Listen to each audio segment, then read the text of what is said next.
What are some of the physiological implications? Like, how are we seeing changes in like a child's brain? Yes. Or is that real No, even? it's totally real.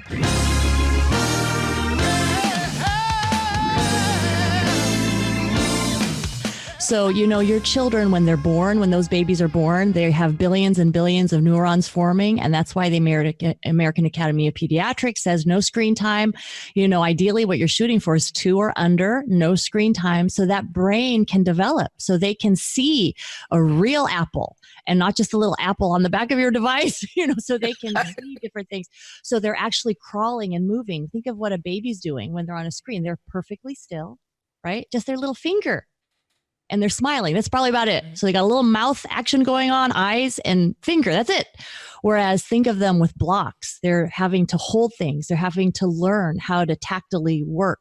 So there's so much being missed developmentally if your 2-year-old, 3-year-old, 4-year-old is sitting on average, they'll say statistically maybe 4 hours a day on games, YouTube, videos, etc. So if your 2, 3, 4, 5-year-old is sitting for that long every day, they're missing physical milestones. They're missing speech milestones, because the best way to learn speech is by mimicking speech with adults, with people in your life. That's how they learn. So you can give them an app and that sounds great and it's advertised to be so superior because it's so amazing. But it is the human being, whether that's a parent, a sister, a nanny, whoever, talking to you. Oh, did you like that? Oh, let's take your diaper off, honey. Oh, it's time to go to the store. All that's how that child is going to learn how to speak best, not from an app. So you see a lot of kids in speech therapy today. You see a lot of kids dealing with ADHD, and many times that can be prevented by a child simply learning these developmental things in normal life before screens came into being, right? Those things were pretty natural to learn, but now it takes effort. Like, put your iPad away, little 3-year-old, because we're going to bounce a ball. Put your iPad away, little 4-year-old. Now it's like an effort, where before kids just played automatically. So yes, there are huge developmental things happening. And the child in puberty, which is kind of, God has a sense of humor, they get another burst of brain cells. And one of the hypotheses is the use it or lose it principle. Whatever brain cells are being used in junior high, those are the ones that survive into adulthood. So if your kid's into sports, academics, reading, service, those are the kinds of things they're going to do as an adult. But if they're into playing video games, watching TV, and posting the perfect selfie, then those are the brain cells that survive into adulthood. And so we're really forming habits in our children. And that's where we have to go, whoa, wait a minute. Do I really want a 22-year-old who's like watching Netflix for 5 hours every night? Do I want their brains to automatically go into that pattern? And that's when it's really important as adults to make some unpopular decisions. Your kids are not going to go, oh, thank you for protecting my brain right now. They don't know. They're going to cry and scream, and you're going to think it's the apocalypse. But later they will thank you. So that leads me to another question.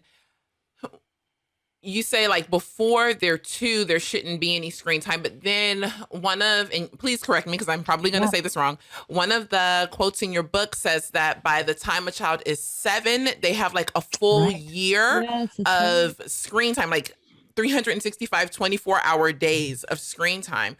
As a parent, what would you say, like, is the formula then? Is there a formula? Is there like, just no screen time until they're 7?